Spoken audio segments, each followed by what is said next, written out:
Halo anak-anak, selamat pagi. Good morning. How are you today? Bagaimana kabarmu pada hari ini? I hope all of you are fine and healthy. Ibu harap kabar anak-anak selalu sehat ya. Oke students, hari ini kita akan belajar tema 2, menyayangi tumbuhan dan hewan. Pada subtema 2, manfaat hewan bagi kehidupan manusia. Pada pembelajaran 2 dan pembelajaran 3, anak-anak bisa membaca e-book halaman 75 sampai 89.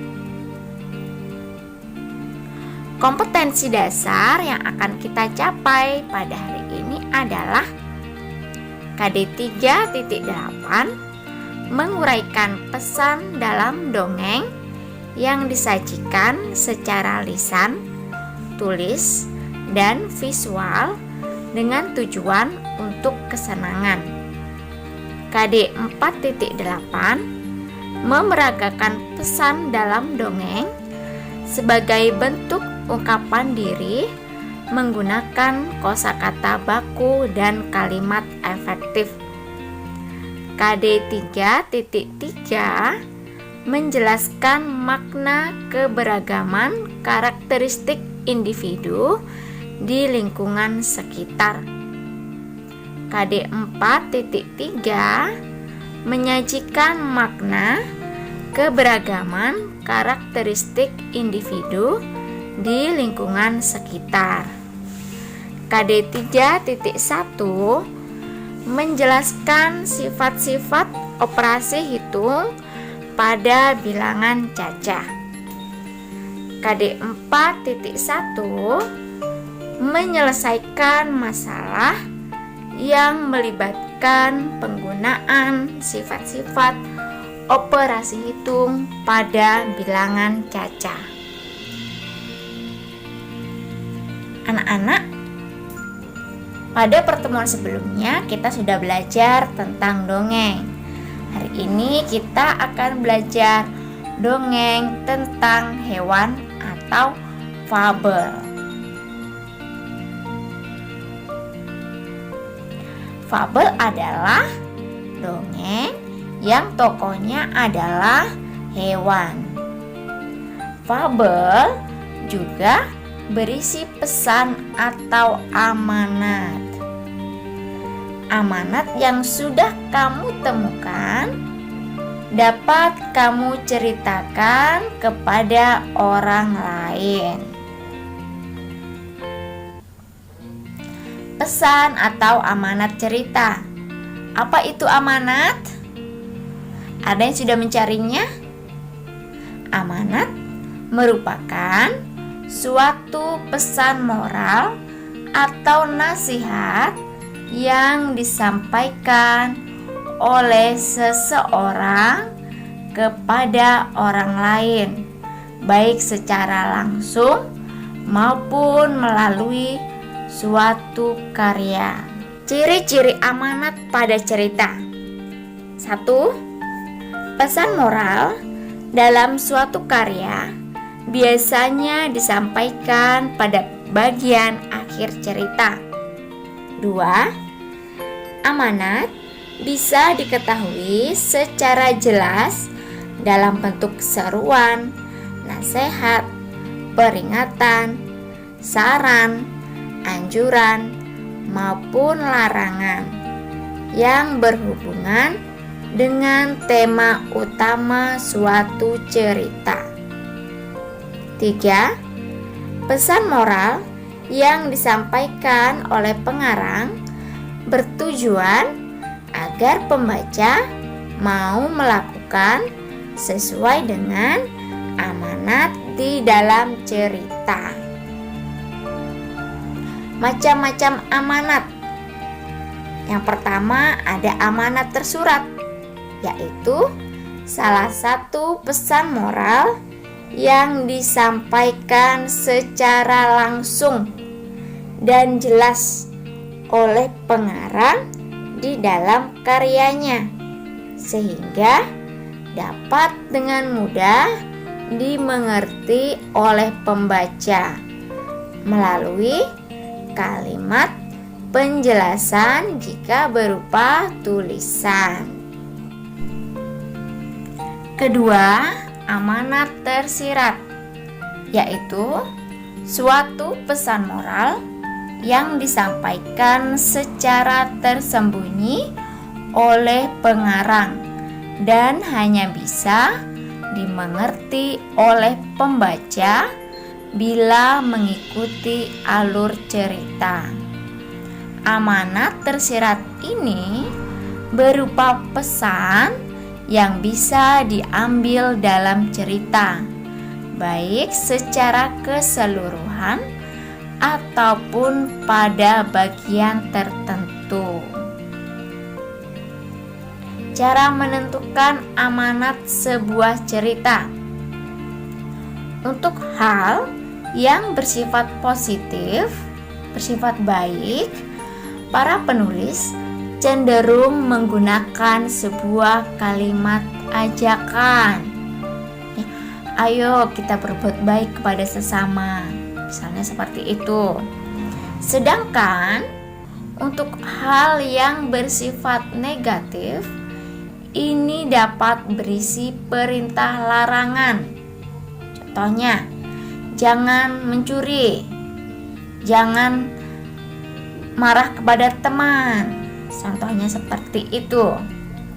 Amanat cerita tersebar secara bebas, tapi biasanya muncul di bagian akhir cerita. Di dalam cerita, amanat juga berfungsi sebagai penutup. Amanat berisi saran, ajakan, atau imbauan. Untuk hal-hal yang baik, pembaca diajak atau diimbau untuk melakukan. Biasanya ditandai dengan kata kerja berpartikel lah. Contohnya, berbuat baiklah kepada sesama. Seperti itu. Untuk hal-hal negatif, pembaca diimbau untuk tidak melakukan.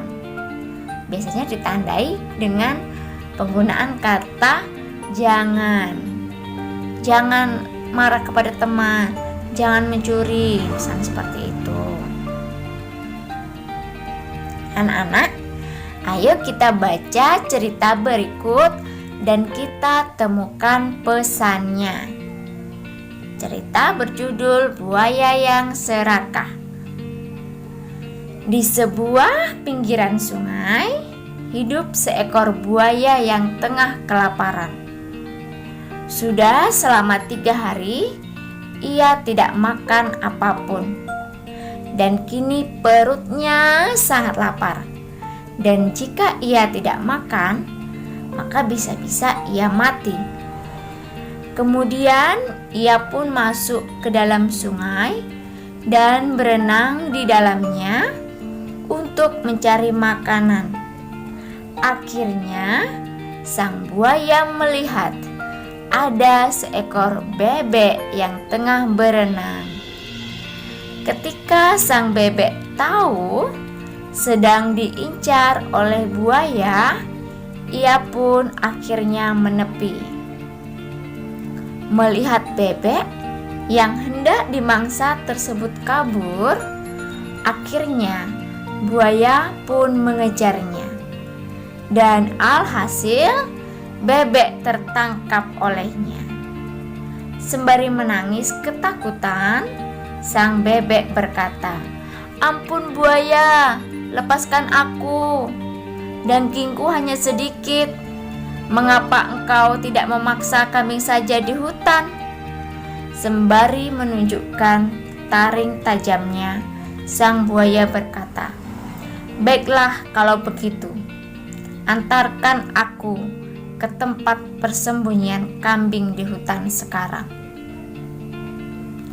Kemudian, tidak jauh dari tempat itu ada lapangan hijau, di mana banyak kambing yang sedang mencari rumput untuk dimakan.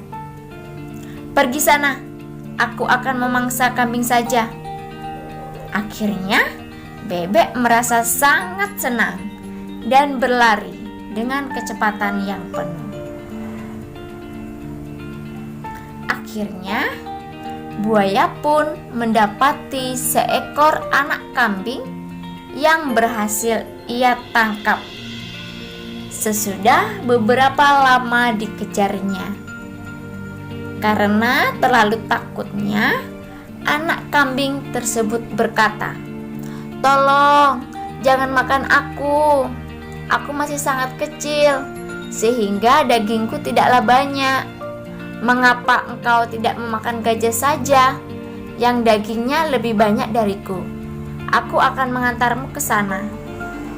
"Baiklah, antarkan aku ke sana sekarang juga," pinta buaya. Akhirnya, buaya diajak ke tepian danau yang sangat luas oleh anak kambing tersebut. Dan benar saja, di sana sudah ada anak gajah yang besar. Akhirnya, buaya langsung mengejar dan kemudian menggigit kaki anak gajah tersebut. Namun, kulit gajah sangat tebal, sehingga itu tidak dapat melukainya. Anak gajah pun berteriak dan meminta tolong kepada sang ibu. Sedangkan buaya terus saja berusaha untuk menjatuhkan gajah tersebut. Namun sayangnya tidak bisa. Mendengar teriakan sang anak, sekumpulan gajah pun akhirnya mendatangi dan menginjak buaya hingga ia tidak bisa bernapas.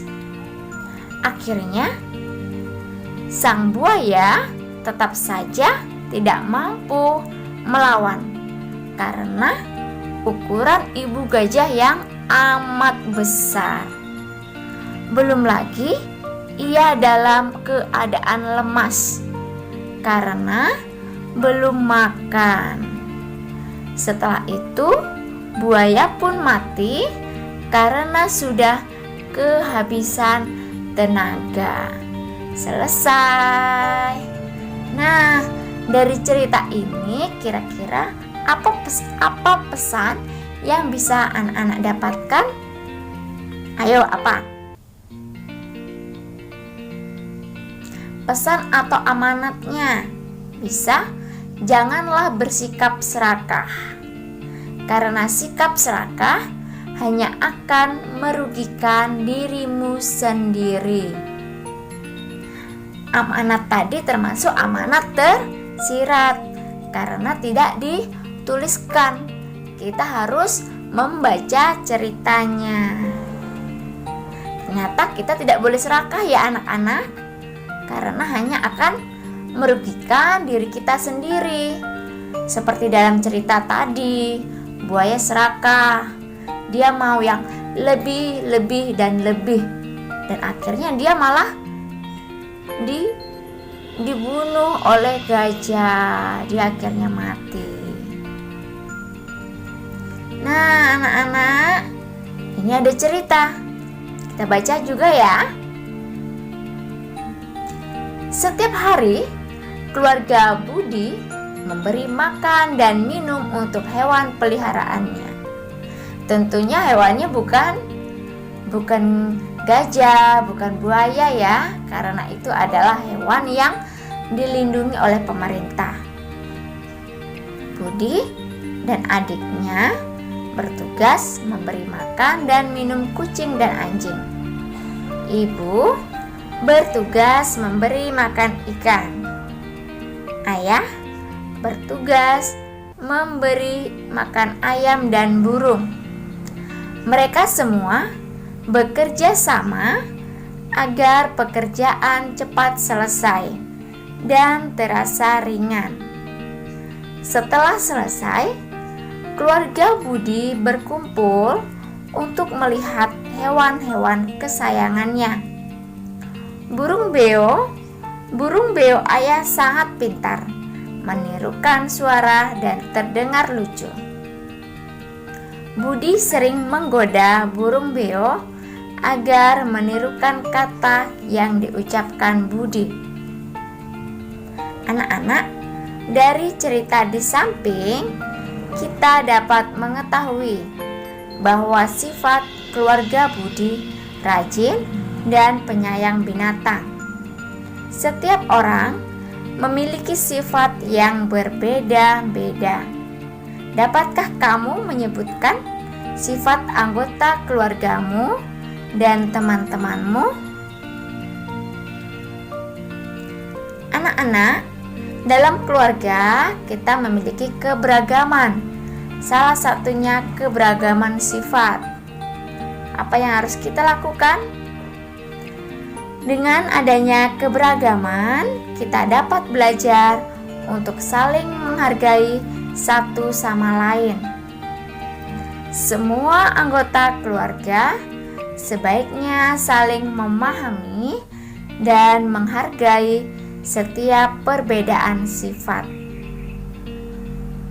Begitupun dengan teman-teman kalian. Toleransi merupakan sikap menghargai setiap perbedaan yang ada. Dengan bertoleransi, suasana belajar di kelas akan menjadi nyaman dan menyenangkan. Seperti ini. Keberagaman sifat tetangga di lingkungan sekitar. Sebagai anggota masyarakat yang baik, kita sebaiknya memiliki rasa toleransi.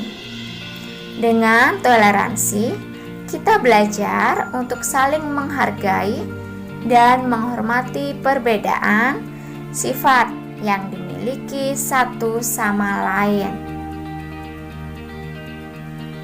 Seperti ini, saling berkunjung ketika Idul Fitri ini ya gambarnya. Sifat manusia bermacam-macam. Ada yang penolong, penyayang, ramah, dermawan. Dermawan itu rajin atau suka memberi ya. Tulus, tertib, sabar, jujur, disiplin, lucu. Namun ada juga yang memiliki sifat kurang baik. Misal, pemarah, malas, pembohong, egois, atau menang sendiri, dan masih banyak lagi. Kita harus menghargai dan menghormati sifat orang lain. Sifat baik kita teladani dan sifat buruk ditinggalkan. Bersikap baik kepada sesama manusia adalah bentuk pengamalan sila.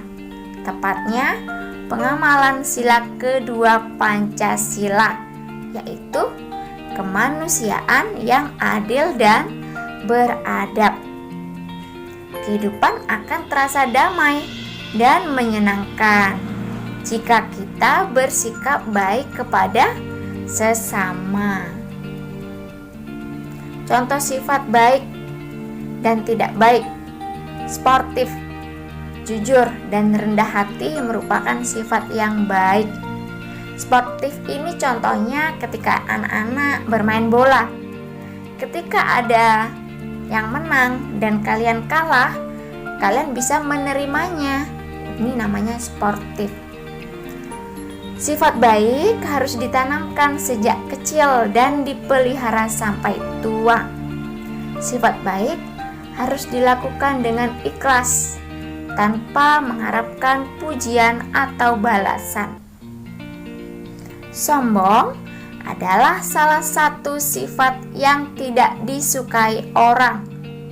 Sombong merupakan sikap membanggakan diri sendiri secara berlebihan.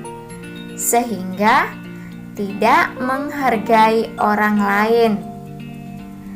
Kata lain sombong adalah congkak.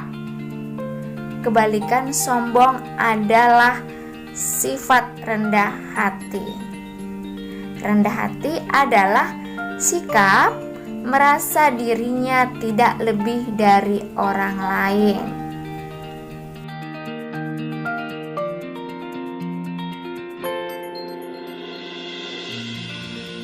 Halo anak-anak, hari ini kita akan belajar sifat perkalian atau komutatif pada perkalian. Di sini kita akan menggunakan permen. Apakah anak-anak masih ingat apa itu sifat pertukaran? Sifat pertukaran berarti hasil perkalian akan sama walaupun bilangannya kita tukar. Kita coba ya. Ani mempunyai 8 permen.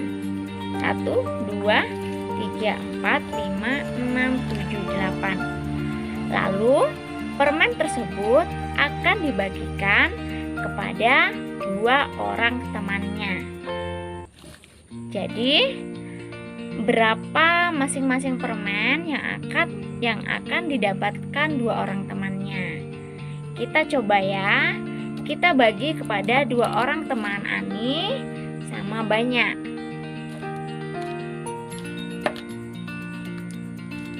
3, 4. Ternyata kedua teman Ani masing-masing mendapatkan 4 permen. Sehingga 2 dikali 4 sama dengan 8. Selanjutnya soal kedua. Ani tetap mempunyai 8 permen. Lalu 8 permen ini akan dibagikan kepada 4 orang temannya.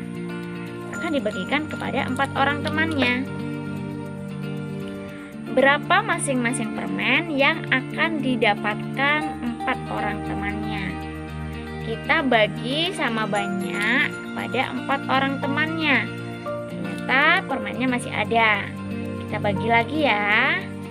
2. Ternyata 4 orang temannya mendapatkan masing-masing 2 permen. Sehingga 4 orang temannya dikali 2 permen sama dengan 8. 4 dikali 2 sama dengan 8. Jadi 2 kali 4 sama dengan 4 dikali 2. Anak-anak, kita akan menyelesaikan soal cerita sifat pertukaran atau komutatif pada perkalian. Kita baca soal cerita bersama-sama ya. Keluarga Satria memelihara kelinci. Sore itu Satria akan memberi makan kelinci-kelincinya beberapa wortel. Satria mengambil 15 wortel yang kemudian dibawa menggunakan keranjang. A. Jika wortel diberikan kepada 3 kelinci, berapa wortel yang didapat setiap kelinci? Wortel akan dibagikan kepada 3 kelinci. Jadi setiap kelinci akan mendapatkan 5 wortel. Kita dapat tuliskan 3 dikali 5 sama dengan 15.